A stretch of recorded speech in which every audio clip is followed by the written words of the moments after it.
ദൈവനാമം വാഴ്ത്തപ്പെടട്ടെ. അപ്പോസ്തലനായ യോഹന്നാൻ എഴുതിയ 1-ാം ലേഖനം 5-ാം അധ്യായം അവസാനിക്കുന്നത് ദൈവത്തിൽ നിന്ന് ജനിച്ചവരെ എങ്ങനെ തിരിച്ചറിയാൻ പറ്റും എന്ന് പറഞ്ഞുകൊണ്ടാണ്. ദൈവത്തിൽ നിന്ന് ജനിച്ചവരുടെ പ്രത്യേകതകളും ഒക്കെയാണ് പറഞ്ഞുകൊണ്ട് താൻ അവിടെ അവസാനിപ്പിക്കുന്നത്. 1 യോഹന്നാൻ 5-ാം അധ്യായം 18 മുതൽ ഉള്ള വചനങ്ങൾ. ദൈവത്തിൽ നിന്ന് ജനിച്ചിരിക്കുന്നവൻ ആരും പാപം ചെയ്യുന്നില്ല എന്ന് നാം അറിയുന്നു. ദൈവത്തിൽ നിന്ന് ജനിച്ചവൻ തന്നെ സൂക്ഷിക്കുന്നു, ദുഷ്ടൻ അവനെ തൊടുന്നതും ഇല്ല. നാം ദൈവത്തിൽ നിന്നുള്ളവർ എന്ന് നാം അറിയുന്നു. സർവ്വലോകവും ദുഷ്ടൻ്റെ അധീനതയിൽ കിടക്കുന്നു. വളരെ പ്രാർത്ഥനയോടുകൂടി ധ്യാനിക്കേണ്ട ഒരു തിരുവെഴുത്താണ് നാം വായിച്ചത്. ആളുകൾ സഭയിൽ പോകുന്നു, പ്രാർത്ഥിക്കുന്നു, ദൈവത്തിൻ്റെ വചനം പങ്കിടുന്നു. ഇതൊക്കെയാണോ ഒരാൾ ദൈവത്തിൽ നിന്ന് ജനിച്ചു എന്നുള്ളതിൻ്റെ തെളിവ്? സാധാരണ ഇങ്ങനെയൊക്കെയുള്ള കാര്യങ്ങൾ ആരെങ്കിലുമൊക്കെ ചെയ്യുമ്പോൾ ആളുകൾ അങ്ങനെയൊക്കെ ധരിക്കാറുണ്ട്. എന്നാൽ ദൈവത്തിൽ നിന്ന് ജനിച്ച ഒരാളെ തിരിച്ചറിയുവാൻ യോഹന്നാൻ അപ്പോസ്തലൻ പറഞ്ഞിരിക്കുന്ന കാര്യങ്ങൾ ശ്രദ്ധിക്കുക. പല ആളുകളും ഞായറാഴ്ച വിശുദ്ധരാണ്, എന്നാൽ തിങ്കളാഴ്ച മുതൽ ശനിയാഴ്ച വരെ പാപവുമായിട്ട് അവർ ജീവിക്കുകയാണ്. ഇത് ക്രിസ്തീയ മാർഗമല്ല, ഇത് ആത്മവഞ്ചനയാണ്. പാപം ചെയ്യുന്നതിൽ അറിയാതെ നാം പാപം ചെയ്തു പോയാൽ നമുക്കപ്പോൾ തന്നെ ഒരു ദുഃഖം തോന്നാറുണ്ടോ? അതോ നാം ചെയ്യുന്ന പാപം നിമിത്തം ലഭിക്കുന്ന സന്തോഷത്തിൽ നാം തുടരുന്നവരാണ്? ദൈവത്തിൽ നിന്ന് ജനിച്ചിരിക്കുന്നവൻ ഒരു നാളും പാപത്തിൽ തുടരുന്നില്ല, പാപത്തെ സ്നേഹിക്കുന്നില്ല. ഒരു പന്നി ചെളിയിൽ കിടക്കാനാണ് ഇഷ്ടപ്പെടുന്നത്.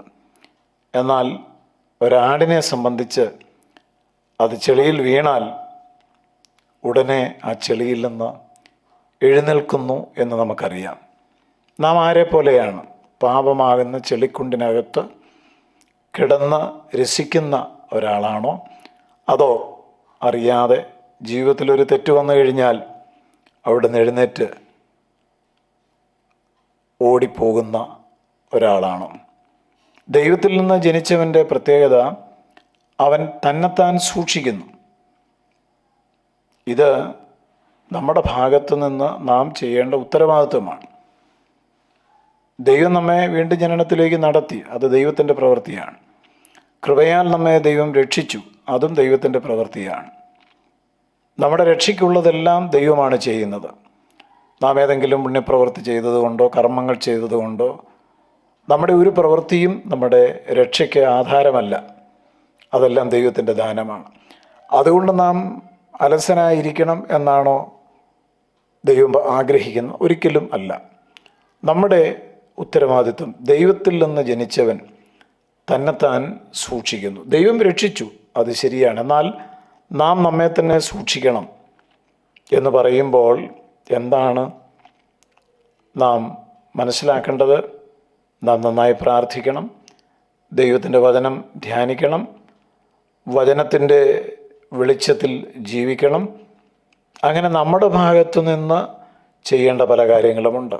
പ്രാർത്ഥിക്കാതിരുന്നാൽ, വചനം ധ്യാനിക്കാതിരുന്നാൽ, ദൈവ മക്കളുമായിട്ടുള്ള കൂട്ടായ്മയിൽ സജീവമാകാതിരുന്നാൽ അതൊക്കെ നമ്മുടെ ആത്മീയ ജീവിതത്തെ തളർത്തിക്കളയുവാൻ സാധ്യതയുള്ള കാര്യങ്ങളാണ്. അതുകൊണ്ട് ദൈവത്തിൽ നിന്ന് ജനിച്ചവൻ തന്നെത്താൻ സൂക്ഷിക്കുന്നു, ദുഷ്ടൻ അവനെ തൊടുന്നതും ഇല്ല. ഇതൊരു വാഗ്ദത്തമാണല്ലോ. ഒരു കുഞ്ഞ് തൻ്റെ അപ്പൻ്റെ കൈ പിടിച്ച് നടക്കുമ്പോൾ അവന് ഭയപ്പെടാനൊന്നുമില്ല, അവൻ സുരക്ഷിതനാണ്. എന്നാൽ ആ കുഞ്ഞ് അപ്പൻ്റെ കൈവിട്ട് തനിയെ നടക്കുമ്പോൾ അത് അപകടത്തിലേക്കാണ് പോകുന്നത്. ദൈവത്തിൻ്റെ സന്നിധിയിൽ നിന്ന് നാം അകന്നു പോകുമ്പോൾ, ദൈവിക കൂട്ടായ്മയിൽ നിന്ന് അന്യപ്പെട്ടു പോകുമ്പോൾ സംഭവിക്കുന്നത് നമ്മെ ദുഷ്ടന് തൊടുവാൻ കഴിയും. എന്നാൽ ദൈവത്തോട് ചേർന്ന് നാം നിൽക്കുന്ന കാലത്തോളം ദുഷ്ടൻ നമ്മെ തൊടുകയില്ല എന്നാണ് കർത്താവ് നമ്മോട് പറഞ്ഞിരിക്കുന്നത്. അതുകൊണ്ട് ഇന്നത്തെ വചനം തീർച്ചയായിട്ടും നമ്മുടെ ജീവിതത്തിൽ ഒരാത്മപരിശോധനയ്ക്കുള്ള വചനമാണ്. ഞാൻ ദൈവത്തിൽ നിന്ന് ജനിച്ചവനാണെങ്കിൽ പാപം എനിക്ക് അറപ്പും വെറുപ്പുമായിട്ട് മാറും. ദൈവത്തിൽ നിന്ന് ജനിച്ചവനാണെങ്കിൽ ഞാൻ എന്നെ തന്നെ സൂക്ഷിക്കും.